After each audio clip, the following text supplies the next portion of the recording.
Hello everyone and welcome. Crash here. This is RTA Motorsports and today we're going to go into some more VR, although we're going to actually be getting into Assetto Corsa. So I'm going to show you real quick how to set it up and basically explain my experiences with it once we get it going. Welcome to RTA Motorsports.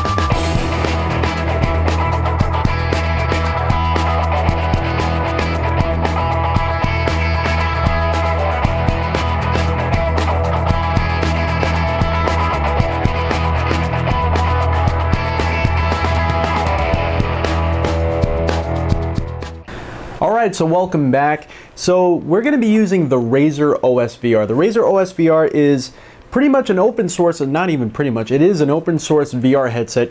It's one that I have featured on my last few videos. I've done an unboxing, and the last video I showed how to pretty much hook it up and get it running with Dirt Rally. You might want to look into that because the first video with Dirt Rally showed a lot of the details of what we're going to be going into today. I'm not going to dive that deep into it. The videos were kind of long, so we're just going to kind of quickly brush over exactly what to take those same files that we used in the Dirt Rally video and do with them in this video. So watch the first video of that one so you can kind of see where I retrieved a lot of the files from, and so that way you're kind of up to speed in this one here. But we're going to be using the Razer OS VR. Another program we're going to be using is my Track IR. Now, I have used the FreePi. It's a FreePi. It's a motion extension essentially that allows you to use the gyroscopes in the Razer OS VR and basically get head tracking that way. Although it works great, some of the problems I was having when I was using my DIY Oculus build with my cell phone was that when you go to gyroscopes and you're not using anything like an IR tracker, you kind of lose center. And it can be kind of quick depending on how much you're moving your head left and right. I noticed when I would look back, especially when I first got in the car, I would look to my side mirrors, or if I looked behind me at all, especially, I would completely lose center and I would have to mash that button, whatever button I basically set to 0 my headset, to bring it back to center. It's not that big of a deal if you're just doing little movements with your head, but once you look completely to one side or another, it loses center, and it was a little annoying. Kind of took the immersion out. I already have the Track IR 5. And I did find a way to kind of reduce the latency feeling, and so I'm just going to go over those things real quick. Definitely stay tuned. It's going to be a fun episode. Hope you enjoy. Alright everyone, so we're at the desk right now and I'm going to show you what you need to do basically to get Assetto Corsa 3D, but not only 3D, that lens eye distortion that we need very much. So what you're going to do is you need two things, of course. Now with Tri-Def, let's see if we could get this onto the screen here. Alright, so with Tri-Def 3D ignition, now I showed you on the last video basically how it actually works and where to get it. There's not going to be a profile setup for Assetto Corsa built into Tri-Def. So what you need to do is you need to find a profile. Apparently it's not easy to make one. I haven't made one myself yet, but if you go to this and you go to properties, you're going to see game profile. You could go to find more, and when you go to find more, it's going to bring you to a website. Let's see, it's basically their forum here. It's going to say the forum you selected does not exist. But in the forum, you're going to search. You're going to use a search function. You don't actually have to be a member to use the search function. I know a lot of forums you do. It helps to basically join. And in here, you're going to type in Assetto Corsa. And you're going to see a whole bunch of them show up. Now, I had one already pulled up. It's actually this one here. The person bin mailer is the one that actually created the one that I'm using. It works just fine. Works just fine. So what you do is here, you download this one here. The first one is, I guess, their first one they made. The second one, they like it a little bit better, a little bit more optimized. You download it, and when you download that, you go to import, and you basically go to wherever you actually have downloaded that to. For me, it's downloads. And when you're in there, you can see all this stuff I've been trying to do with my 3D headset. I already have completed it, but when in the import file, you go to the specific file you just downloaded and you click on it and it automatically sets it there. You're going to get this weird thing on the end here, this %28 LL %29. You get that on all of them, you press OK, and it works. So this here is basically going to be a launcher for your game. So you double click on it and it's going to launch a game. It's going to restart Steam every time you do that. Also, another thing I want to point out is when you go to run the game, the executable file you want is in your, let's see, steam.exe. So when you go into there, you go down to wherever you have it. For me, it's going to be local disk E. And then you're going to go to your Steam library, Steam apps, Common, Assetto Corsa, and you're going to attach it to the Assetto Corsa game. So when you do that, it's going to restart Steam every time, but that's what it does for all these other titles. Okay. So now you have TriDef basically running with the Assetto Corsa. You're going to notice that the side-by-side, much like in the first video for Dirt Rally, it's going to be off. It's going to be very long, very tall. So we need that lens distortion. So the lens distortion, that we're going to jump back to reshade. So we're going to jump back over here, bring up the reshade folder. Now I showed you in the first video where to get reshade from. This is basically a 3D lens distortion. Basically it also has SweetFX built into it. And the reshade setup, the reason why we're using this, if you haven't watched the other video, is it's an injector, it's a file injector. Makes it real easy to basically have the correct files set up already. So you basically select what you want to inject the 3D SweetFX and the 3D lens distortion on, and it automatically injects the files in the right places, and it works. It's a little bit tough to set up with Assetto Corsa. It took me a while to figure out what file to attach it to, but I'm going to show you right now. So what you're going to do is you're going to click on reshade setup. You get this up here, and then it says, it automatically always says auto detect. Go to select game, you go to your game again. Now before, what I was doing was I was selecting this Assetto Corsa. So when I would select Assetto Corsa, because that's the game, basically only the menu was in 3D and it had the lens distortion on, which obviously didn't work because anytime I would go in game, it wouldn't be in 3D. So I tried the, I was like, you know, well, what else do I do? Maybe something in server. I tried AC Server Manager. Obviously that didn't work. So in here, then I tried ACS 86 because I figured that would probably be the right one. It's not. You're going to want to select ACS. Now I'm not going to select it because it's automatically going to detect it and it's automatically going to inject the files. So I already have it set up. I don't want to do that, but you click on ACS, it automatically injects the files, and then you basically have reshade with SweetFX and the 3D lens distortion already built in there. So then what you're going to want to do, it's going to be just like the first one that we have done with Dirt Rally. You're going to want to go to your file again. For me, you go into Steam Common, Assetto Corsa. I have it on a different disk drive. You're going to want to go to your main folder here, and you're going to see Reshade. Double click Reshade, then you're going to want to go into your SweetFX settings.config. Open, I use Notepad++. I really like that. It makes it a little bit easier. So you're going to see this all here, and we went over this with the first video, but again, just to kind of bring it up again, this is all of your settings. 0 is off, 1 is on. So we're going to be using Oculus Droid Native, much like we did with Dirt Rally. Seems to work the best. For some reason the TriDef doesn't seem to want to work correctly. It keeps, for me, it just keeps crashing out of the game. So we're going to leave that selected 1. I think by default that's on. We're also going to put on dither. I like the dither effect. It seems to make it look a little bit better. We're trying to gain clarity in these games, and that seems to help a lot. And Luma Sharpen is almost a must. It makes A lot of things pop.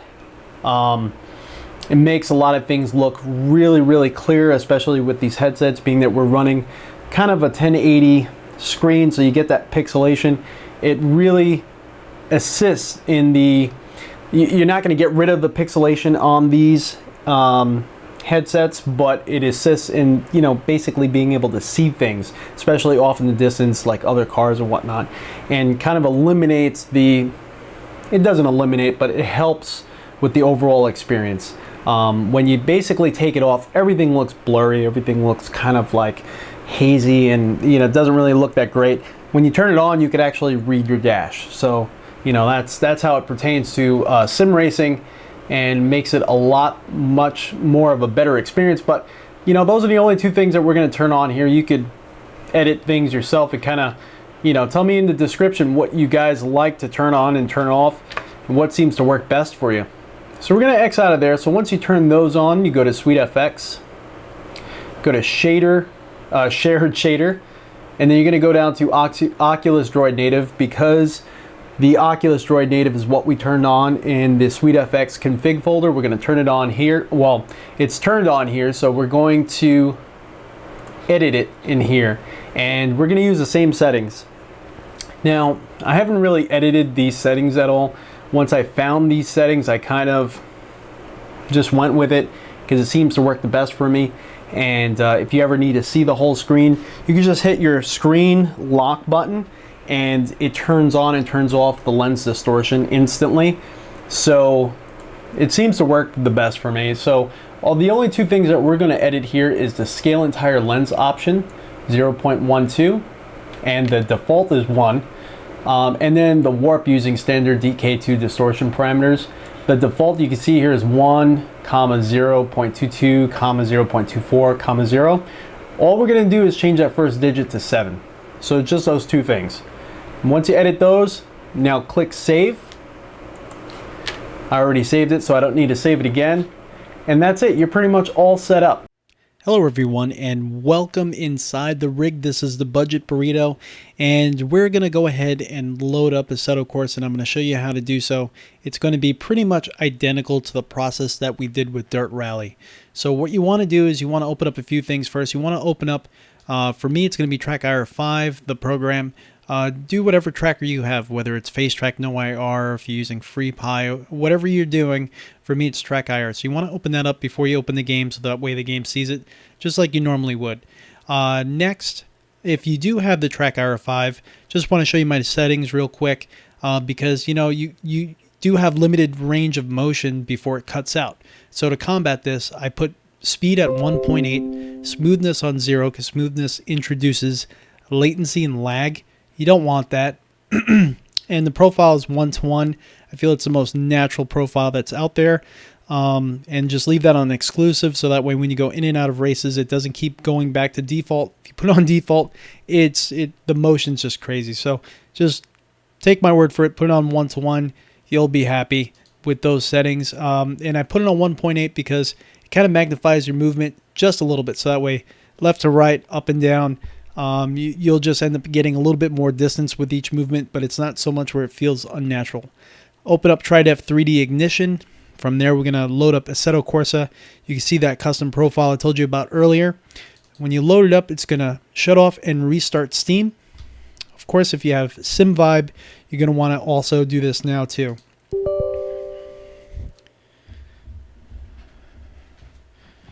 Let's see, I got my main monitor set up as my headset, so let's bring that up real quick.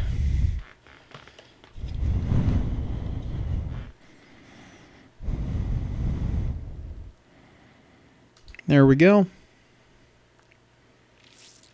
You can see Sim Commander 4 loading up. Now, with simvibe, you're not going to want to load the game up like you normally would from here. You're going to wait until the game's already loaded up, then actually bring that. Then actually turn it on. Turn on the profile you want. It'll still recognize it, but you're going to have to do it afterwards. So I'm going to drag that over to this screen here, to my other screen, being that this one that we're on right now is going to be where the game is. So you're going to want to log into Steam.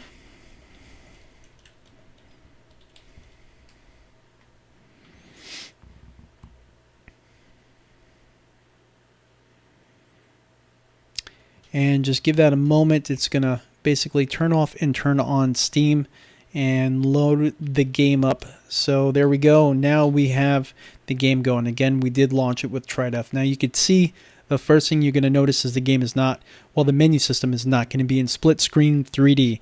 So even though this is what you're seeing on my headset, it's going to be, if you put the headset on, you're going to kind of have to open and close each eye. It's not going to work out right. So definitely recommend mirroring whenever you do anything with the OSVR.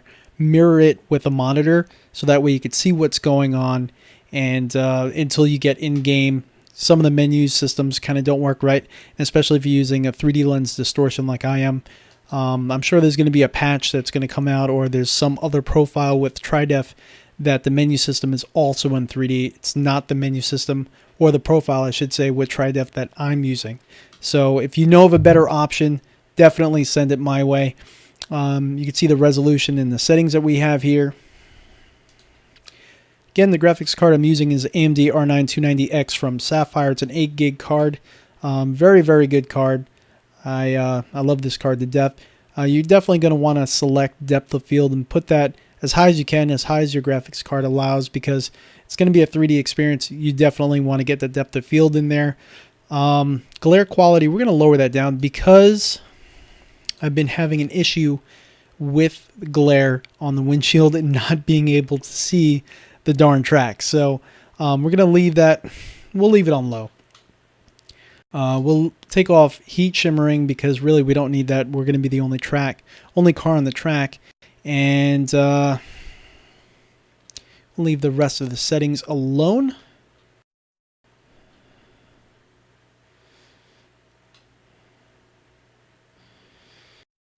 All right, so what we're going to do is we're going to drive this vehicle here. Why not? It's the McLaren MP4-12C GT3 car around the Nordschleife Tourist. And we're just going to see how we do. And I'm going to kind of just talk about the headset as we're driving, as we normally do. And hopefully I give you some good information. We'll see if we'll get a full lap in, if I have that much to talk about. So here we go. I'm going to get...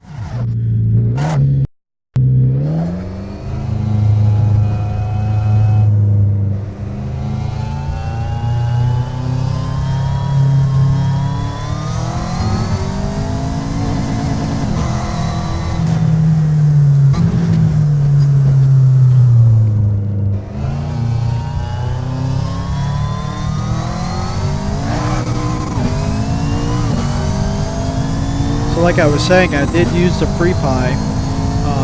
I'll put a link in the description to the channel that there's a guy that actually created some scripts to get it to work, and it works well. It used the internal gyroscopes inside the headset itself. The problem is much like any other gyroscope-based tracking, is it loses center. And when it loses center, it kind of distracts you. You have to push a button that you assign to it to regain center. It just takes away from the immersive part of it. I mean, it's pretty cool that you can look all around without it losing your tracking, but you do lose that Z-axis movement.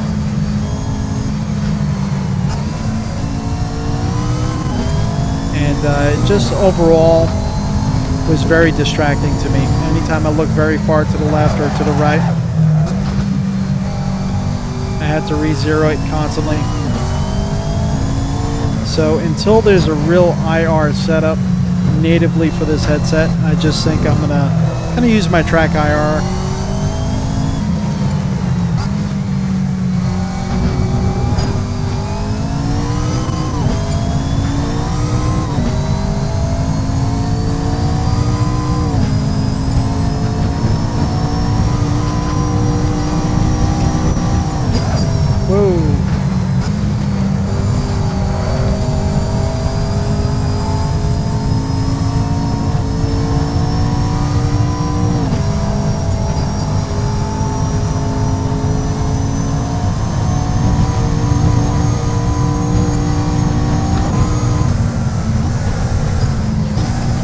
One thing these 3D headsets really help with is the sense of immersion I'm sorry, a sense of speed. I notice that when I'm driving with these headsets, I tend to drive a lot, I guess more conservative is the right terminology for it.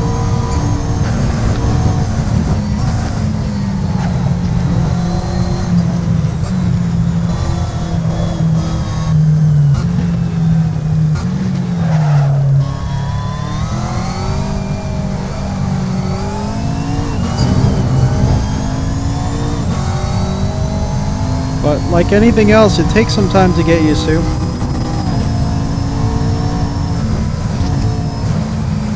Things off in the distance, especially on a track like this, are still kind of pixelated. Not horrible. I can make out what they are, and I could see the turns. It's not like I can't see the turns, or if there was cars up there, I could see the cars. But it's not horrible. It's just not perfect yet. And it's just, you know, comes down to the fact that this is still a 1080p screen.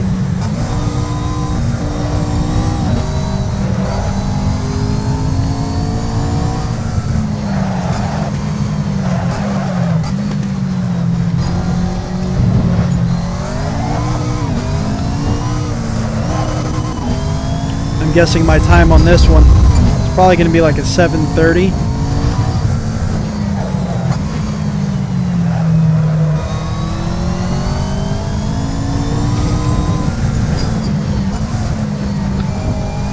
See if we can beat a 7:30 on this one.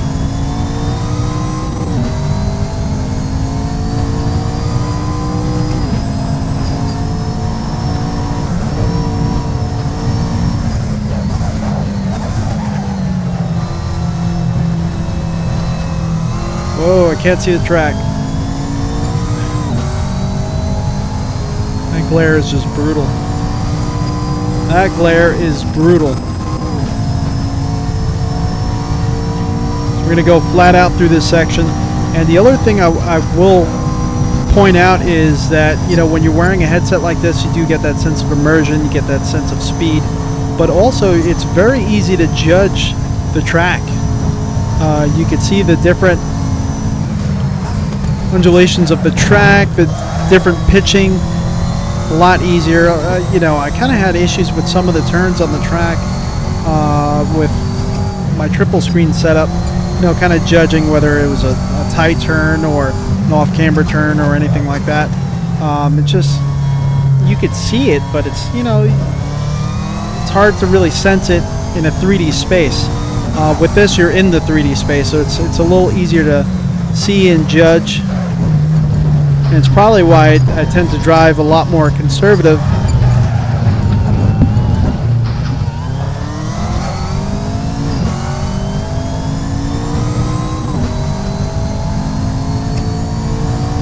I think my headset was tapping against that microphone a little bit. I apologize about that.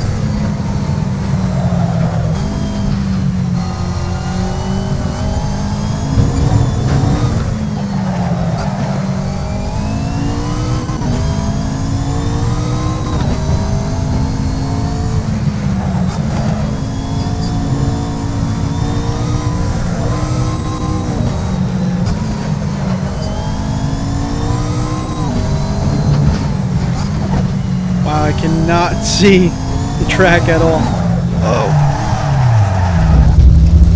Oh, jeez. Doesn't feel like we did any damage to the car.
don't really use this car too often.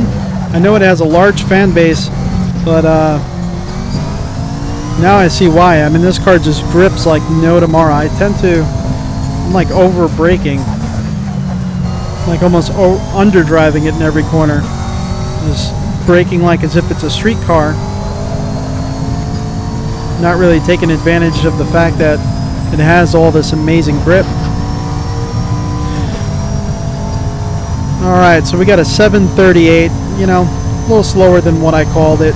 It definitely, I mean, this car really should probably be under 7 minutes, realistically, but,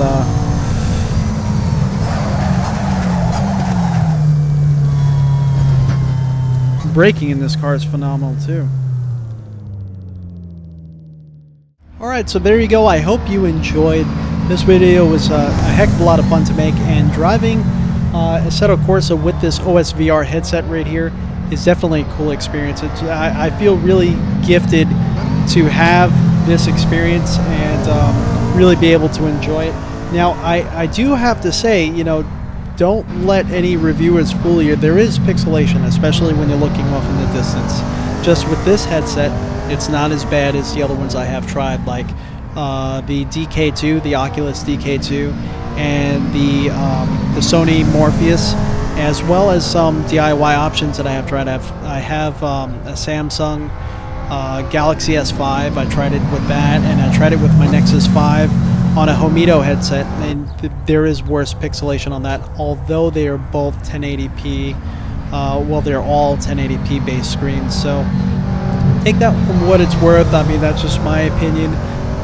But again, this is how I have it set up. If you know of any other ways to do it, definitely leave it in the comments below. If you know of any new programs that are coming out that are making this a standalone, I'm kind of like, I am just scouring the web looking for that magic program, kind of like what Vorpex did for the DK2. Hopefully they support the OSVR soon. So I'm definitely going to have a lot more coverage of this.